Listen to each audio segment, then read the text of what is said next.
രാഷ്ട്രീയമൊക്കെ അപ്പുറത്ത് ആയിട്ട് എല്ലാവരും ഒരുമിച്ച് നിന്നു എന്നതാണ്. അതുകൊണ്ട് ബിഗ് സല്യൂട്ട് ടു മലയാളീസ്. ലോകത്തിന് തന്നെ മാതൃകയായി ഒരുപാട് രാജ്യങ്ങൾക്ക് മലയാളി കേരളം മാതൃകയായി കഴിഞ്ഞിരിക്കുകയാണ്. റഹീമിന്റെ മോചനത്തിന് എനിക്ക് തോന്നുന്നു 2 ദിവസം മുൻപ് വരെ 34 കോടിയുടെ സ്ഥാനം നമുക്ക് 18 കോടി രൂപ മാത്രമേ കളക്ട് ചെയ്യാൻ പറ്റിയിട്ടുണ്ടായിരുന്നുള്ളൂ.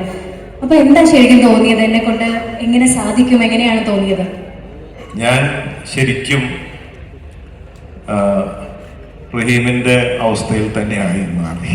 കാരണം കുറച്ചു ദിവസം മുമ്പ് വരെ ഒരു 10 കോടിയുടെ വ്യത്യാസം വന്നു.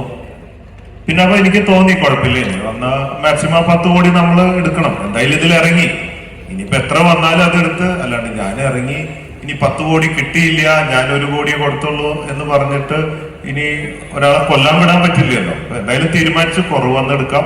അതിന് വേണ്ടിയിട്ട് ഈ ഒരാൾ പറഞ്ഞു ഞങ്ങൾ ഈ ബിരിയാണി ചലഞ്ചൊക്കെ കോവിഡ് സമയത്ത് നടത്തിയിട്ട് ഒരുപാട് പൈസ കിട്ടി, അങ്ങനെ ഒരു ഐഡിയ യാത്രയിൽ പറഞ്ഞു തന്നു.